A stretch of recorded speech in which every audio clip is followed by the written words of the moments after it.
Alors, bonsoir tout le monde. Bienvenue à cette séance du Conseil. Avant de commencer la séance, je vous invite, vous les membres du Conseil, à faire une courte réflexion sur la portée du serment que nous avons fait lors de notre dernière élection, soit d'exercer nos fonctions avec honnêteté et justice dans le respect de la loi et du code d'éthique et de déontologie des élus. De plus, ce soir, ça va être un peu plus long parce que je veux qu'on garde une minute de silence en mémoire de l'ancien préfet de Beauce-Sartiguan, M. Pierre Bégin, qui est décédé la semaine dernière. Alors, pour une minute, pensons à ce que Pierre, toutes les réactions qu'on a eues avec Pierre.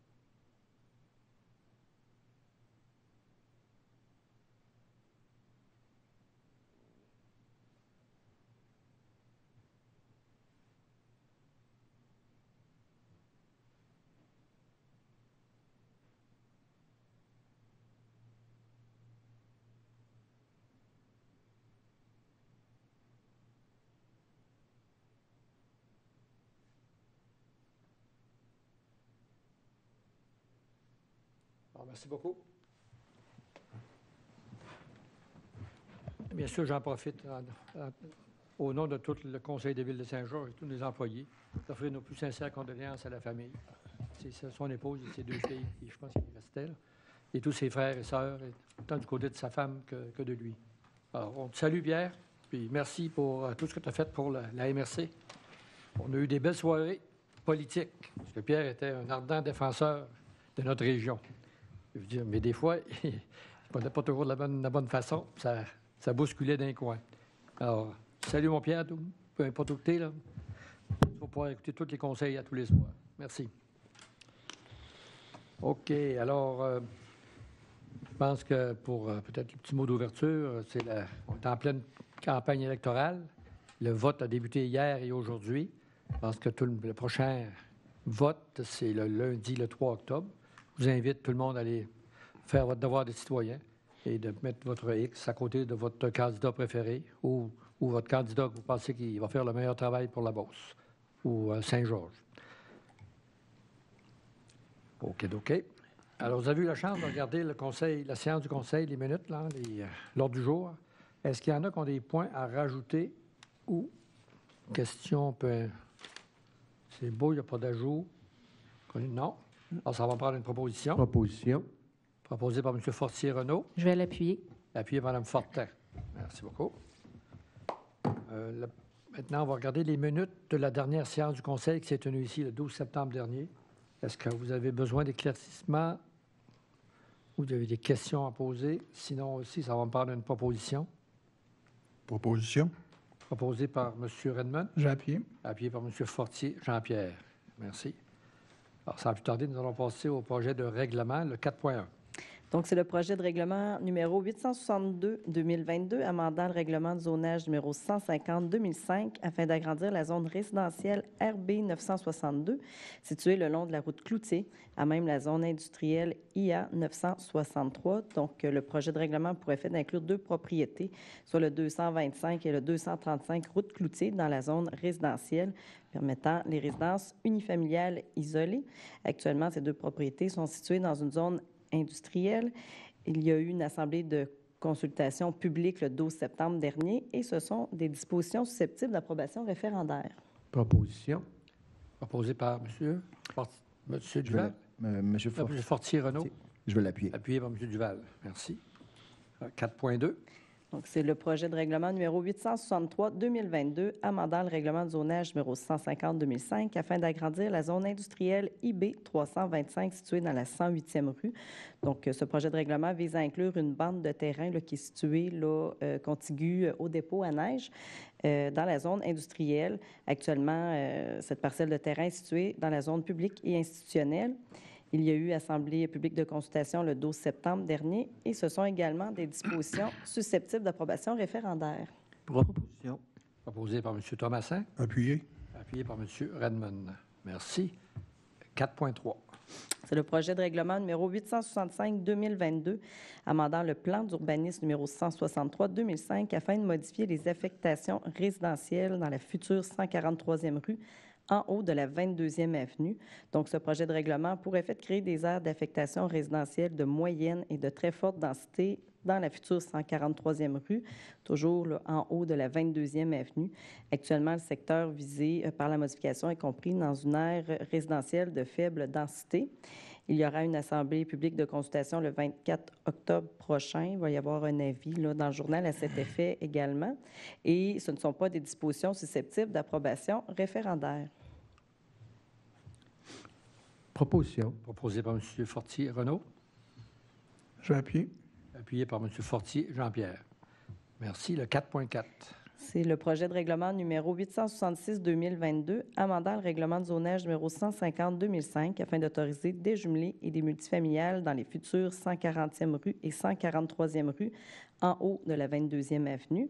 Donc, ce projet de règlement a pour effet d'autoriser des jumelés dans la 140e rue projetée entre la 22e et la 25e avenue, en plus des unifamiliales isolées qui sont déjà permis. D'autoriser également des multifamiliales de 6 à 24 logements dans la future 143e rue entre la 22e avenue et la future 25e avenue et les parcs là, dans la zone RB 424 située entre la 12e avenue et la 22e avenue de la 134e rue à la 144e rue. Il y aura une assemblée publique de consultation également le 24 octobre prochain et ce sont des dispositions susceptibles d'approbation référendaire. Proposition. Proposé par M. Duval. Appuyé Je vais l'appuyer. par M. Perron. Merci. Nous avons deux projets de règlement et avis de motion. Le 5.1. Donc, c'est le projet de règlement numéro 862-2022 qui a été vu en 4.1, là, amendant le règlement de zonage numéro 150-2005 là, pour agrandir la zone résidentielle RB 962 située le long de la route Cloutier. Avis de motion. L'avis de motion est donné par M. Thomassin. Et le 5.2. C'est le même le projet de règlement le numéro 863-2022 vu en 4.2, là, amendant le règlement de zonage numéro 150-2005 afin d'agrandir la zone industrielle IB 325 située dans la 108e rue. Avis de motion. L'avis de motion est donné par M. Redmond. Merci. Finalement, pour vous, l'adoption de règlement de 6.1. Donc, c'est le règlement numéro 861-2022, amendant le plan d'urbanisme numéro 163-2005 afin d'agrandir l'affectation résidentielle le long de la route Cloutier. Donc, c'est le plan d'urbanisme qui rentre en vigueur ce soir. Là, ce projet de règlement a pour effet d'inclure 2 terrains de la route Cloutier dans l'aire d'affectation résidentielle de faible densité. Actuellement, ces terrains sont compris dans l'aire d'affectation industrielle. Proposition. Proposé par Mme Fortin. Je vais l'appuyer. Par M. Fortier-Renaud. Merci. Maintenant, l'adoption des résolutions. La 7.1. C'est l'approbation du paiement des comptes. C'est pour la période du 2 au 15 septembre. C'est un montant d'1 974 941,96 selon la liste là, qui vous a été déposée la semaine dernière. Proposition. Proposé par M. Thomassin. Je vais l'appuyer. Appuyé par M. Duval. Merci. 7.2. C'est l'adjudication du contrat pour la fourniture et l'installation d'une pompe submersible. Nous sommes allés en soumission publique. Nous avons reçu une soumission. Le groupe Québéco, 149 464,5. La soumission est conforme. La résolution vise à adjuger le contrat à groupe Québéco. Je le rappelle, c'est pour la fourniture et l'installation d'une pompe submersible au montant de 149 464,5. C'est un montant qui va être financé à même le surplus accumulé de Nouvelle-Ville. Proposition. Proposé par M. Redmond. Appuyé. Appuyé par M. Thomassin. Merci. 7.3. Adjudication du contrat pour la fourniture de services professionnels de laboratoire. C'est pour l'analyse de l'eau potable, des eaux usées, des neiges usées, de l'eau des piscines pour 12 mois. Nous sommes allés en appel d'offres sur invitation auprès de 4 entreprises. Nous avons reçu une soumission. Bureau Veritas Canada Incorporé, 34 424,9. La soumission est conforme. La recommandation est à l'effet que le Conseil adjuge le contrat et ça va être payable à même le budget de fonctionnement. Proposition. Proposé par Mme Fortin. Je vais appuyer. Appuyé par M. Fortier-Jean-Pierre. Merci. 7.4. L'adjudication du contrat pour l'entretien ménager du garage municipal pour une période de 24 mois. Nous sommes allés en appel d'offres sur invitation auprès de 4 entreprises. Nous avons reçu une soumission. Service KVP, 108 444,42. La soumission est conforme. lorsque la loi permet de négocier lorsqu'il y a un seul soumissionnaire et dans le cadre des négociations, le montant a été révisé à 99 453,38 incluant les taxes. La résolution vise donc à accorder le contrat pour ce montant. Ce contrat va débuter le 1er novembre 2022 et ça va être payable selon la demande réelle à même le budget de fonctionnement. Proposition. Proposé par M. Redmond. Je vais appuyer. Par, Je vais appuyer. appuyé par M. Fortier Jean-Pierre. Merci. 7.5. Acceptation des critères d'évaluation pour la fourniture de services professionnels d'ingénieurs pour la réalisation de plans de vie, surveillance de travaux pour des travaux de réaménagement de l'hôtel de ville. Donc, on doit procéder à appel d'offres pour retenir certains services professionnels.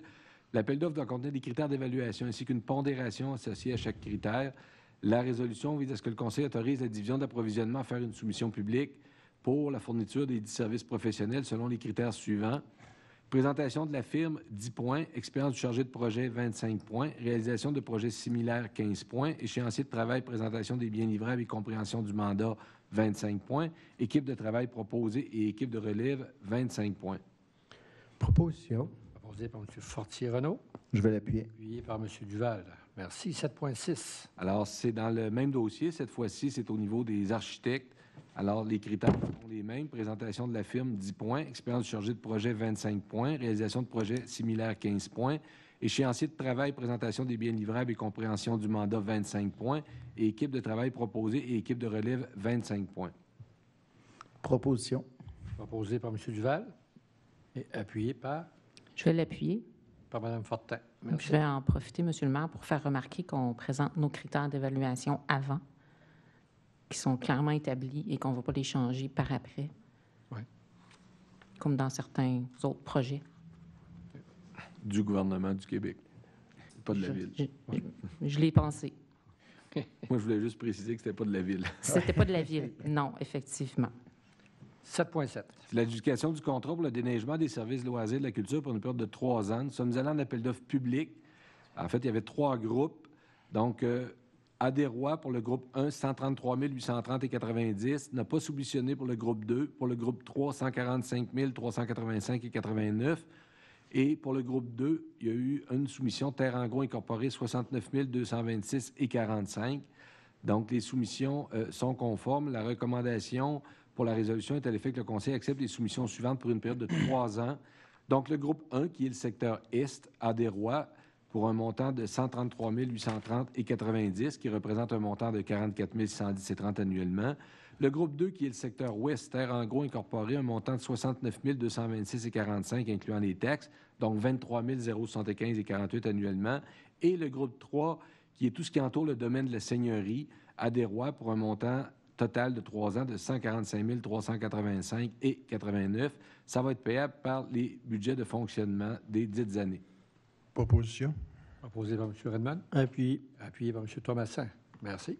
7.6. L'adjudication du contrat pour la fourniture d'une conduite d'égout pluvial. Nous sommes allés en soumission sur invitation auprès de 3 entreprises. Nous avons reçu les soumissions suivantes. Amtech Incorporé, 73 542,98. Amiblu Canada, 79 013,56. Et Novinfra Incorporé, 81 664,12. Donc, la soumission déposée par l'entreprise Amtech est non conforme et les 2 autres soumissions sont conformes.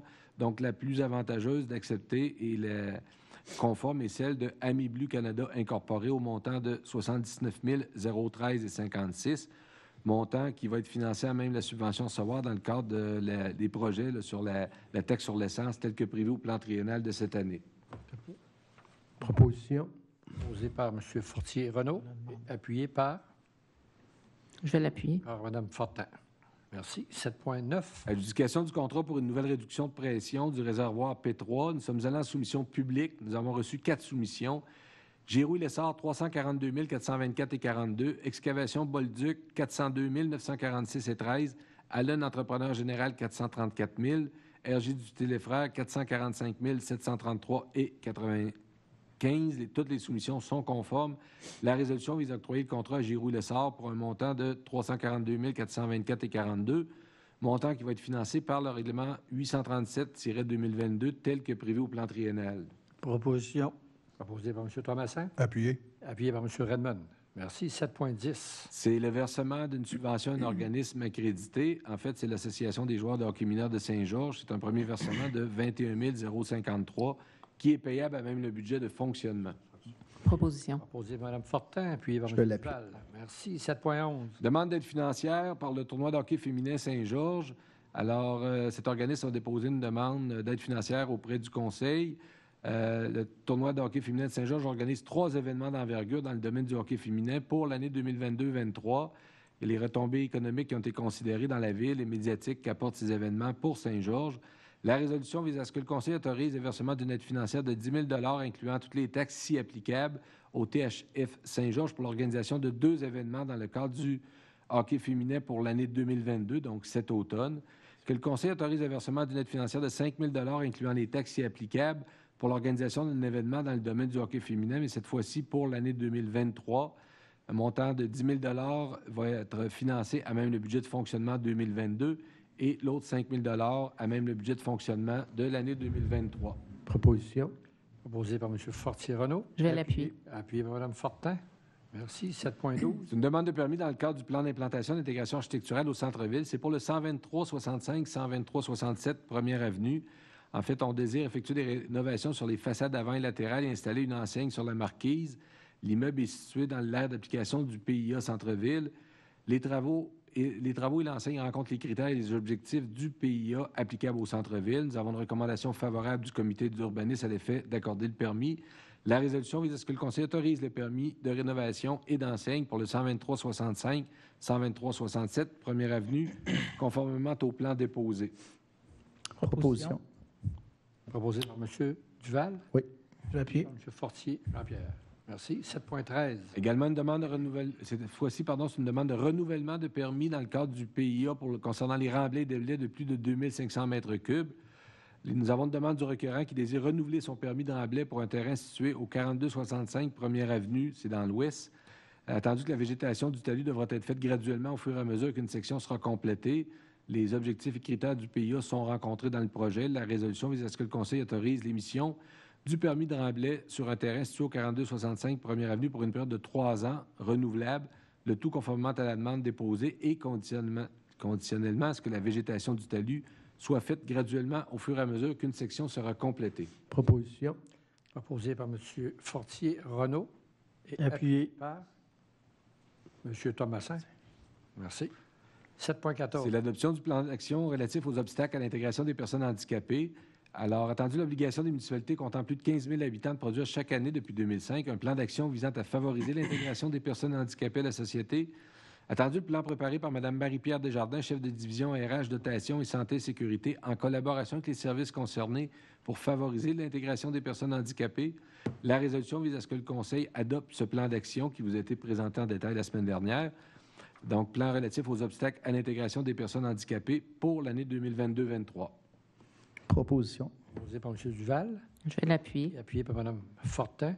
Et nos Oui. félicitations à Mme Desjardins, Oui. encore une fois, pour le travail qu'elle a fait dans ce programme-là pour cette année. Merci. 7.15. C'est l'autorisation d'exercice militaire dans la région Chaudière-Appalaches. Donc, le 5e groupe Brigade mécanisée du Canada veut organiser une formation militaire de l'armée canadienne dans la région Chaudière-Appalaches du 16 au 27 janvier. Il y a une première demande d'autorisation, s'il vous plaît, d'un accord de principe pour effectuer possiblement une partie de cet exercice militaire-là sur le territoire de la ville en janvier 2023. La résolution vise à ce que le Conseil autorise le 5e groupe Brigade mécanisée du Canada à effectuer un exercice militaire sur le territoire de la ville, et ce, dès le début du mois de janvier 2023, ou en tout cas, en fait, au cours du mois de janvier 2023. Et les organisateurs vont nous revenir par la suite parce qu'ils doivent contacter des propriétaires privés. Évidemment, ça prend l'autorisation des propriétaires privés pour la suite des choses. Proposition. Proposé par M. Thomasin. Appuyé. Appuyé par M. Redmond. Merci. 7.16. Nomination d'un comité de sélection pour l'embauche d'un coordonnateur camp de jour et jeunesse pour le service des loisirs de la culture. Attendu le besoin de nommer un comité de sélection pour le remplacement de Mme Valérie Lapierre, coordonnatrice camp de jour jeunesse pour le service des loisirs de la culture. La résolution vise à ce que le Conseil nomme Mme Carole Paquette, directrice du service des loisirs de la culture, Mme Marie-Pierre Desjardins, chef de division RH, dotation, santé et sécurité, et Mme Isabelle Gagnon, chef de division loisirs et plein air, sur le comité de sélection pour ce poste de coordonnateur. Proposition. Proposé par Mme Fortin. Je l'appuie. Appuyé par M. Fortier et Jean-Pierre. Merci. 7.17. C'est la nomination d'un comité de négociation pour le renouvellement de la convention collective du centre de ski qui viendra à échéance le 30 septembre 2022. La résolution vise à ce que le conseil de ville désigne M. Olivier Duval, conseiller, Mme Carole Paquette, directrice du service des loisirs de la culture, Maître Magali Plourde, directrice du service des ressources humaines des services juridiques, et M. Pascal Doyon, chef de division RH, relations de travail et santé et sécurité, sur le comité de négociation. Proposition. Proposé par M. Duval. Non, je pense pas. Je ne sais pas si je peux me proposer. Non, il est sur le comité. Il est sur le comité, M. Olivier. Ça va être M. Proposé Fortier. par M. Fortier. Moi, je propose. Proposé par M. Fortier-Renaud. Tentative par M. Duval et appuyé par Je vais l'appuyer. Mme Fortin. Merci. 7 points. Il y a d'autres qui veut ma place. M. Duval, il veut s'impliquer Il y a peut-être corps et quelqu'un qui veut âme ma dans ce place. c'est dossier-là. ça, ouais. 7.18. Nomination d'un comité de négociation, cette fois-ci, c'est pour le renouvellement de la convention collective des loisirs qui vient à échéance le 31 décembre 2022. Donc, ce seraient les 4 mêmes personnes, M. Olivier Duval, Mme Carole Paquette, Maître Magali Plourde et M. Pascal Doyon. Proposition. Proposé par M. Thomasin. Je vais appuyer. Appuyé par M. Fortier-Jean-Pierre. Merci. 7.19. C'est l'embauche d'un préposant à l'entretien ménager pour le centre de ski. Alors, sur recommandation des gestionnaires responsables, la résolution vise à ce que le Conseil autorise l'embauche de Mme Annie Pinard à titre de préposant à l'entretien ménager selon les conditions de travail prévues à la Convention collective des employés du centre de ski pour la période prévue au rapport d'embauche joint à la présente résolution. Proposition. Proposé par M. Redman. Appuyé. Appuyé par M. Thomasin. Merci. 7.20. Embauche d'un commis de restaurant pour le service des loisirs et de la culture. Donc, sur recommandation des gestionnaires concernés, que le Conseil autorise l'embauche de Mme Alicia Gilbert à titre de commis de restaurant selon les conditions de travail prévues à la Convention collective des employés de service des loisirs et de la culture pour la période prévue au rapport d'embauche.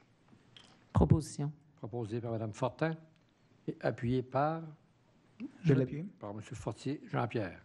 Merci. 7.21. Demande de congé sans solde. Attendu la demande de congé sans solde formulée par l'employé numéro 300-012. Attendu la recommandation du directeur du service à l'effet d'accepter cette demande de congé sans solde. La résolution vise à ce que le Conseil accorde un congé sans solde à l'employé numéro 300-012 pour la période du 6 novembre 2022 au 15 avril 2023. Proposition. Proposé par M. Fortier-Renaud. Je l'appuie. Appuyé par M. Duval. Merci. Alors, nous en sommes au dépôt de documents. Donc, c'est un rapport d'embauche de 8 responsables de plateaux sportifs pour le service des loisirs et de la culture pour la période du 19 septembre 2022 au 1er décembre 2022. Et au niveau de la correspondance? Oui, nous avons reçu une lettre de la Corporation du Grand Prix cycliste de Beauce signée par M. Francis Rancourt, directeur général, et Mme Catherine Leblanc, présidente, le tout là, afin d'adresser des remerciements pour la participation financière et technique significative de la Ville au championnat du Québec de la fin août. Nous en sommes maintenant au compte-rendu des dernières réunions. Est-ce qu'il y en a qui veulent commencer? À ma gauche, M. Fortier. Oui, Monsieur le maire. Bon, moi, on avait la visite en primeur de Trium le 15 septembre avec les premiers résultats. Il y avait nos collègues aussi des médias qui étaient présents. Donc, on était en mesure de voir quelles étaient les installations. Plusieurs étaient présents. Beaucoup d'avenir à ce procédé-là. C'est plus que seulement trier les matières putrescibles, les matières compostables, mais récupérer des graviers, récupérer des métaux. Encore ce matin, j'avais un billet de 860 kg de fer, de métaux ferreux, donc qui sortait, puis 80 kg de carton. Quand même, c'est des matières là, que c'est pas le bac brun là, qui peut récupérer ça. Puis pendant la visite, il y avait des gens d'autres municipalités qui venaient regarder, je vais mentionner, c'est la Guadeloupe, qui sont un peu en magasinage pour vérifier les possibilités de leur prochain contrat. Et puis, c'est aussi Veridis qui reçoivent les matières sur leur plateforme de compostage à Thetford Mines. Ils mentionnaient que pour 2 tonnes, le camion s'était promené à la grandeur de la Guadeloupe toute une journée, donc l'équivalent de 1 200 $ pour 2 tonnes, qui était le coût, donc 600 $ la tonne. Donc, quand on a un grand territoire puis qu'on doit courir les portes pour ramasser de petites quantités, ça fait que le camion n'est même pas au quart, puis il a coûté quand même toute une journée. Quand on parle aussi que à Saint-Georges, on est obligé de devancer les heures à 4 heures du matin pour avoir suffisamment de monde qui ramasse les déchets. La pénurie de main-d'œuvre, c'est quelque chose d'assez important dans l'équation. Ensuite, il y avait la soirée des Eureka, ça c'est jeudi dernier. Donc, je me suis déplacé au Reine-Élisabeth à Montréal.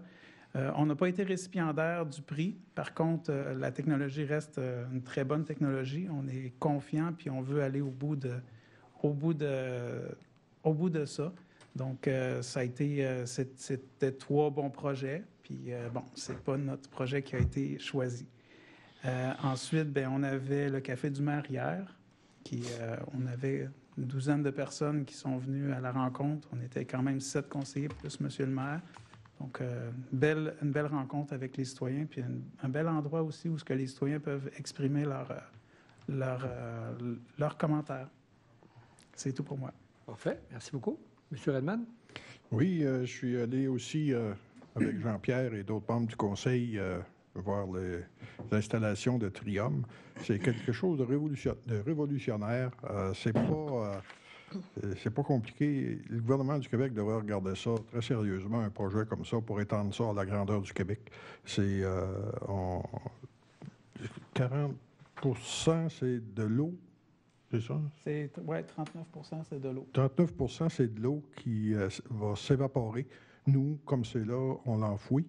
On remplit nos fosses. C'est très coûteux. Et puis, avec un procédé comme ça, on va doubler et même plus la vie utile de nos sites d'enfouissement qui sont très dispendieux. Donc, chapeau pour le projet de Trium. C'est vraiment quelque chose de révolutionnaire qui devrait être appliqué à la grandeur du Québec si les études le confirment autant que ce qu'on a vu. J'ai aussi assisté au déjeuner de la Chambre de commerce qui fut très intéressant. Puis, la construction à Saint-Georges continue encore de bon train. Il y a un petit ralentissement, mais les taux d'intérêt vont sûrement aider à ralentir un petit peu. Mais comme c'est là, il y a une grosse demande beaucoup sur le logement locatif, le multi-logement. Donc, en gros, c'est ça, M. le maire. Juste une question pour la régie. Moi, je n'étais pas là parce que j'étais ailleurs, là, mais est-ce que nos différents candidats ont assisté à cette présentation-là? Parce qu'on va avoir besoin d'un appui politique, c'est sûr et certain, là, parce que j'ai entendu... En bon québécois, là, on n'a pas toutes les portes ouvertes au niveau gouvernemental. Alors que nous autres, on dit tout le temps que ça donne des résultats meilleurs qu'escomptés. Alors, je pense qu'il va falloir aviser nos candidats de... J'ai entendu qu'ils avaient été invités, mais aucun s'est présenté. Aucun ne s'est présenté. Ils ne sont pas intéressés. Puis tout le monde prône pour l'environnement, etc., mais pas un va se présenter à quelque chose comme ça de révolutionnaire. C'est stupéfiant. OK. Laissez-moi sentir les mains. Il faut leur dire avec ma façon diplomate. Là. Merci. Hein? M. Thomasin. Vous allez dire ça avec diplomatie? OK. 14 septembre, j'avais une réunion du Bercail. C'était plus de la routine. On continue avec l'avancement de la construction du AIAB, l'assiété Beauceron et l'accueil inconditionnel. Ça va très bien. Au point de vue financement aussi, ça va très, très bien. Fait que on rentre présentement dans les délais. Donc, début janvier, comme c'est là, on devrait être en place. Le 14 septembre aussi, en soirée, les gens Rainoirs ont mis fin à leur saison. La saison est finie là, en semi-finale. On leur souhaite un retour pour l'année prochaine. Le 15 septembre, mes confrères en ont parlé. J'étais allé à la visite de Trium. Moi non plus, on n'a pas vu de représentant provincial. Mais oui, c'est un procédé très intéressant. Puis je pense qu'il faut pousser, puis il faut que le gouvernement se mette à la page, eux autres aussi. Le 16 septembre, c'était le tournoi VIP du club de golf. Je l'ai fait accompagné de Mme Veilleux, Alain Roy et Sylvain Veilleux. Le président d'honneur était M. Richard Poulain de Comitel. Il va y avoir une cabane de départ qui va être payée par M. Martel. Puis ils ont ramassé en plus 100 000 pour faire les terres 3, 4, 7, 9, 10, 11 et 12, 18. Ceux qui étaient jaunes, qui étaient à plat sur le terrain. Donc, tout cet argent-là, ça sert au club de golf. C'est une bonne initiative, puis ça fait plusieurs années qu'ils le font. Ça a avancé beaucoup point de vue du terrain de golf. Le 17 septembre, je représentais la ville pour la mise au jeu officielle d'une rencontre de la Ligue junior majeure du Québec, une rencontre hors concours. C'était Victoriaville contre Sherbrooke. On en a profité pour lever une bannière de José Waroy, qui était repêché par le Canadien. Et comme il avait gagné la médaille d'or au championnat mondial. Donc, je pense que le jeune était très ému et ses parents aussi. C'était très bien fait. Le 20 septembre, on avait eu la visite du candidat péquiste. Puis en plus, on avait déjà eu celle de Samuel Poulain et de Jonathan Poulain. Donc, c'est bien qu'ils viennent nous rencontrer. Au moins, ils nous disent un peu de quoi ils vont parler, tout ça. Puis nous autres, on peut faire un peu nos attentes. 21 septembre, j'ai assisté au débat électoral au Georgeville. Le 24 septembre, j'ai fait la mise au jeu officielle aussi à une partie des Condors. Il y avait un dévoilement d'une murale des anciens Condors, qui est des saisons qui ont commencé en 75-76 jusqu'à 89-90. La murale, elle va être située au-dessus du restaurant au centre La Croix-du-Til. Vous irez voir ça, c'est intéressant. On voit plusieurs personnes qui avaient des têtes blanches qui ont déjà été pas mal plus jeunes. Mais c'était très bien. Ceux qui ont organisé ça ont travaillé très fort. Vous n'avez pas joué, hein, vous? C'était trop vieux. Puis enfin, il y a eu le Café du maire hier au poste à caserne d'incendie. C'était quand même intéressant. C'est tout. Merci beaucoup. M. Perron? La même chose que les amis de l'autre côté, à Trium. Moi, ce qui m'a étonné, c'est de voir le métal et tout le plastique qui sont dans les bacs, dans les poubelles. C'est affairant. Ils ont trouvé un Bessic, ils ont trouvé des bonbonnes de propane de 20 livres, des bonbonnes de gaz rouge. Là, c'est épouvantable. Les gens ne font pas attention, puis il faudra qu'il y ait une éducation parce que depuis des années que ça s'en va dans l'enfouissement et ça coûte une fortune. Les gens pensent que ça coûte rien parce que, tu sais, ils ne le voient pas, mais ça coûte de plus en plus cher. Et hier aussi, on a eu la réunion du Café du maire. 12 personnes, 33 000 habitants. C'est pas beaucoup pour le nombre de personnes qui parlent des fois sur lorsque le pont était fermé, il aurait pu venir nous voir, on aurait pu expliquer. Mais c'est plus facile de chialer en arrière d'un clavier que devant le... Puis quand je dis chialer, c'est pas un mot, c'est pas un bon mot. C'est plus facile écrire. Commenter. Critiquer. Merci. Critiquer que venir face à face. Non, mais des fois, c'est mieux, parce que des fois, ça pourrait finir dans le parking. Non. Mais non. Merci. Madame Fortin. Oui, donc le 18 septembre, je vous ai remplacé à la Marche du Rhin. Malheureusement, il y avait quand même pas mal de pluie. Fait qu'il y a eu peu de marches. Mais on a quand même pu entendre le témoignage là, d'un jeune homme greffé du Rhin cette année, en 2022, qui a traversé toute la pandémie avec les divers retards qu'il a dû endurer, je dirais, avant de finalement avoir sa griffe. Donc, c'était très touchant. Sinon, je suis allée au Café du maire, moi aussi, hier. Et puis, je tiens à féliciter, en passant, tous les employés des Tim Hortons qui on m'a dit, ma fille m'a dit qu'ils se sont fait des ampoules à faire des biscuits sourires. Parce qu'ils font pas les biscuits... Bien, ils font cuire les biscuits, mais il faut qu'ils les décorent. Donc, ce que je sais présentement, c'est que le Tim Hortons, un des Tim Hortons de Saint-Georges, là, serait le premier dans la région au nombre en vente de biscuits cette semaine. Et puis le 8e au Canada, je crois. À 5 000 biscuits par jour, parfois, là. C'est du biscuit. Fait que oui, je remercie les employés, je remercie les propriétaires de Tim Hortons, je remercie aussi les gens qui ont acheté les biscuits. Il y a beaucoup d'entrepreneurs qui vont acheter des boîtes par centaines, puis que ça subventionne des organismes d'ici, dont l'Association des personnes handicapées de Chaudière-Appalaches, qui va recevoir, je pense que c'est 30 000 là, donc vraiment des montants intéressants. Donc, félicitations pour l'implication finalement de tout un milieu, là. Et voilà, ça fait le tour pour moi. Merci beaucoup, Mme Fortin. Puis, moi aussi, là, je félicite les jeunes qui étaient impliqués dans cette Oui. production à la chaîne. Là. Vraiment. C'est un genre de robotisation, fabrication de biscuits. Oui, ça va presque prendre ça. Robotisation à la main. Monsieur Duval. Félicitations aussi à tous ceux qui en ont mangé. Ça prend les deux. Blague à part, de mon côté, moi aussi, j'ai eu la chance de visiter le 15 septembre la régie. Effectivement, je partage le point de vue de mes collègues. Puis, comme Jean le disait, je pense qu'on a quand même un bon bout de chemin à faire au niveau de l'éducation. Puis, je vous invite à aller voir, en cas de doute, si vous ne savez pas, ça va où. Le site Internet de Recycle Québec, ça va où. Vous tapez ça dans votre moteur de recherche.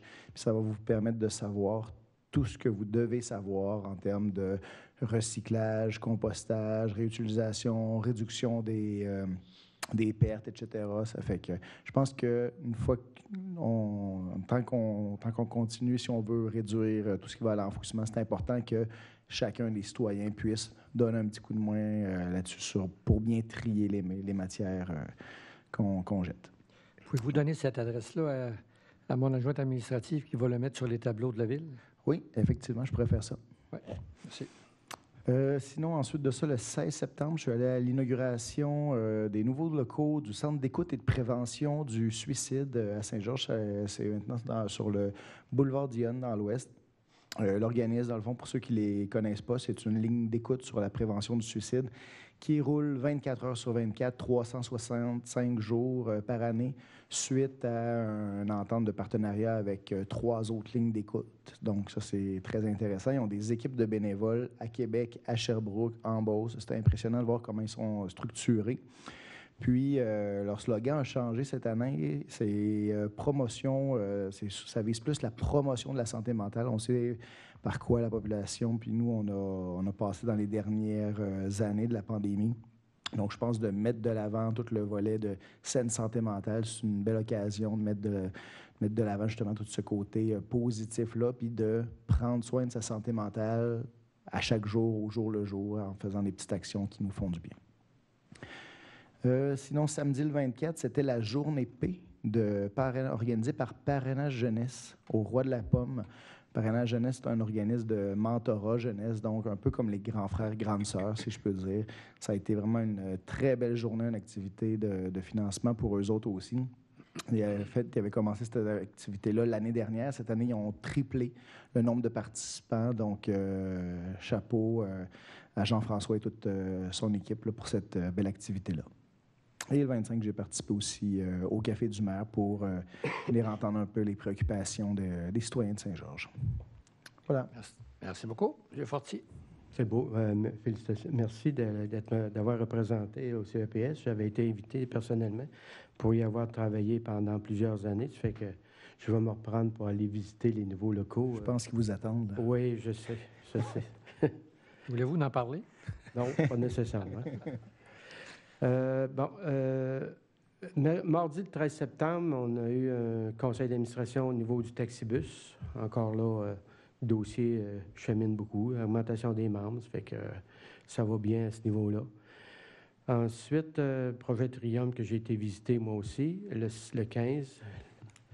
Le 21 septembre, j'ai eu avec la CDC, la table de concertation au logement social.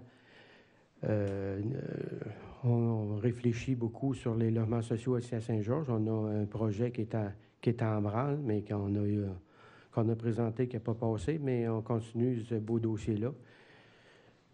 Éventuellement, on devrait avoir des réponses positives. Ensuite, le 21 septembre, j'ai eu un dîner de la Chambre de commerce avec le débat électoral. Le 22, c'est un déjeuner du CEB avec Guillaume Lavoie qui était présent. Les thèmes du déjeuner, c'était l'économie du partage, des choses pertinentes. Et puis, moi aussi, j'ai été à Roi de la Pomme pour la journée de financement et parrainage jeunesse et le Café du maire, le 25. C'est tout. Merci beaucoup. Effectivement, la rencontre de Guillaume Lavoie, l'économie du partage, c'est quand des chiffres qui nous ont frappés, là, le nombre de sièges disponibles pour ceux qui voyagent en voiture et en autobus. Là, c'est en termes de millions par jour. sais, on crie pour un troisième lien, là. Ouais. Il y a des millions de sièges qui sont vides, là, qui ne sont pas utilisés. Alors, je pense qu'il y aurait un effort de regrouper. On dirait que ces millions-là, il n'y a pas un qui travaille à la même heure. En tout cas, c'était très intéressant. Puis je pense que M. Lavoie, on va le réinviter pour parler d'autres sujets. J'ai eu la chance de le rencontrer après, là. Puis c'est un expert dans différents sujets. C'est beaucoup avec les applications de téléphone. Puis, tu sais, il y a des choses à faire. C'est sûr, c'est plutôt les un peu plus jeunes, là, au niveau des bassins qui pourraient utiliser ça. Mais je pense qu'on a tout intérêt à écouter ces gens-là. Là. Encore bravo au CEB qui l'ont invité, là. Mais il avait été invité il y a 2 ans, je pense qu'en 2020, avant la pandémie. Avant la pandémie, Il oui. était fier, il avait une chemise à manches longues, puis les boutons de manchette, c'était 2 pins de la ville. Oui. Alors, ça l'a frappé. OK. Alors, 15-16 septembre, j'étais au conseil d'administration de l'Union des municipalités du Québec à Montréal. Le jeudi, c'était le conseil d'administration comme tel. Écoutez, c'est sûr qu'on a parlé beaucoup du pacte vert, de l'environnement. La protection de l'environnement, ça va devenir le sujet là, qui va être discuté parce que même les grandes villes se sont tous réunies. Ils ont demandé 10 milliards de financement, bien sûr, qui avait été refusé initialement par le gouvernement. Mais là, il est revenu par après avec peut-être une certaine ouverture, mais pas à la hauteur de nos demandes. En tout cas, on va continuer à mettre de la pression sur le prochain gouvernement pour s'assurer que la défense, la protection de l'environnement soit prise sérieusement.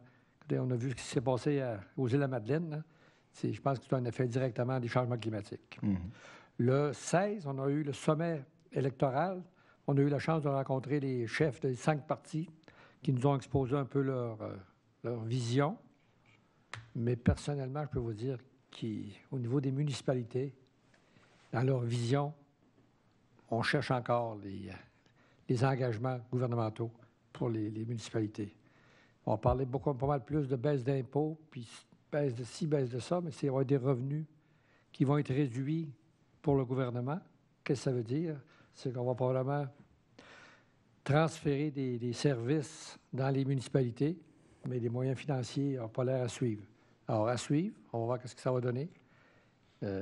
Puisqu'il n'y avait pas grand-chose, là, vraiment, dire, oui, on a un bon point. On a voulu ouvrir le sujet du pacte fiscal qui va être échu là, en 2024. Là. Il faut commencer tout de suite à travailler l'année prochaine. Il n'y avait pas d'ouverture pour l'instant, sauf peut-être de légaliser le premier 1 % de la TVQ qui est remis aux municipalités.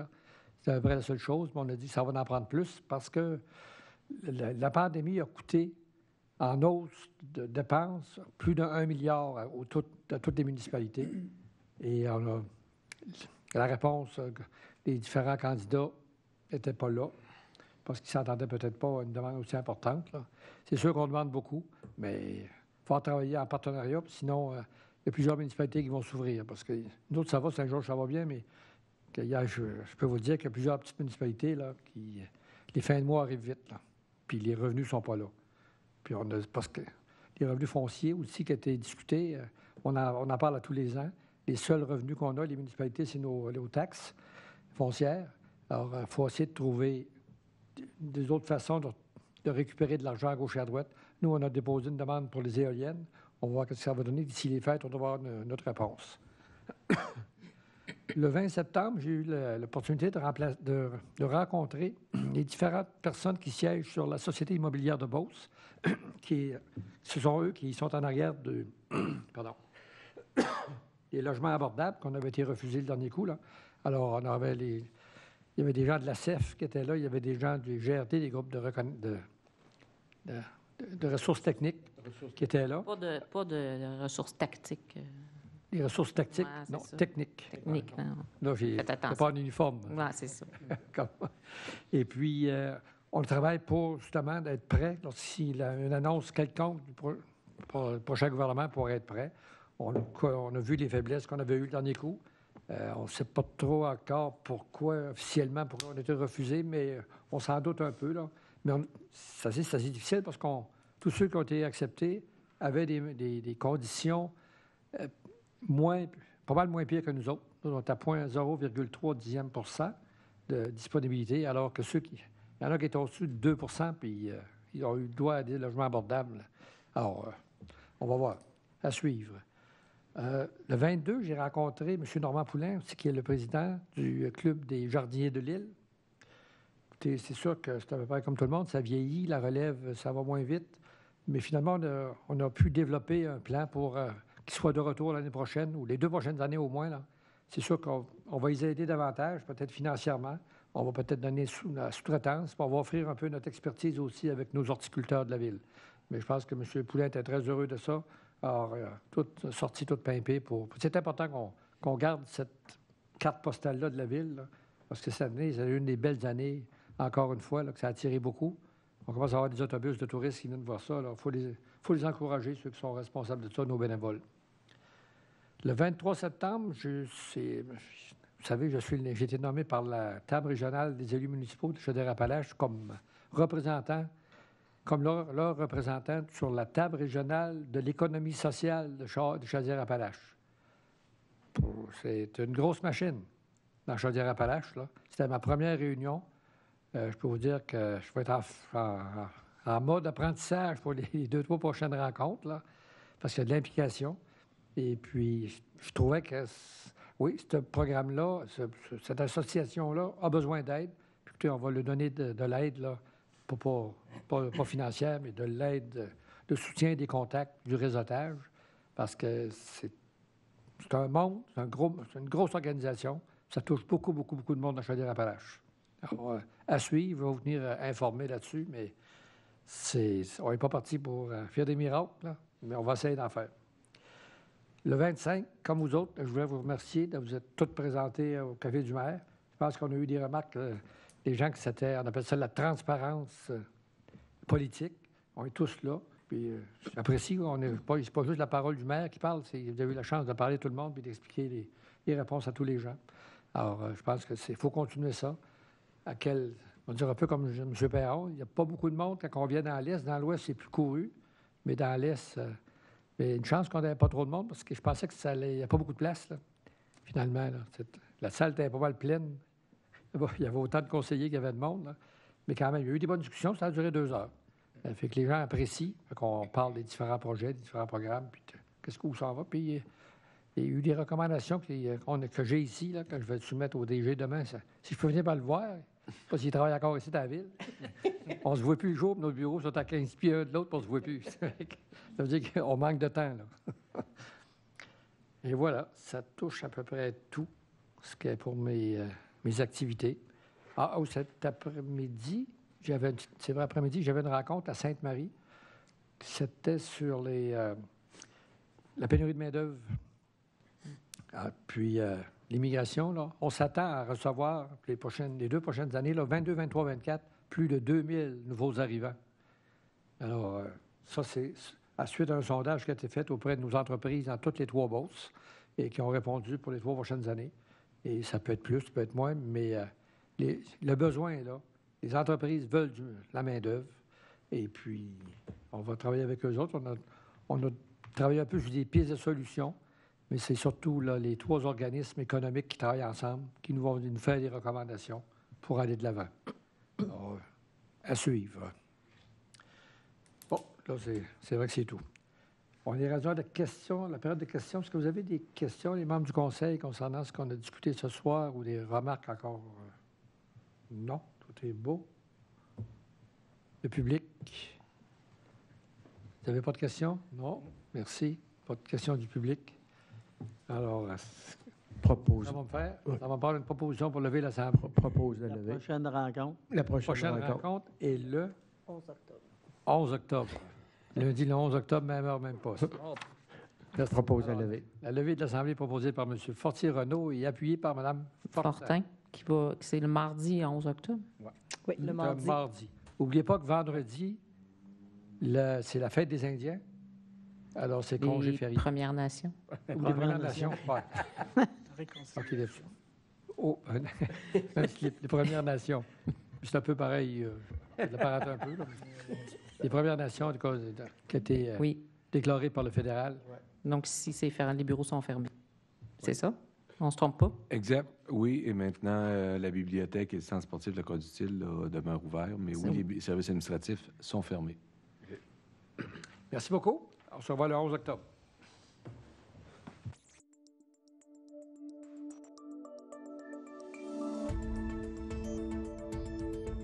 TV.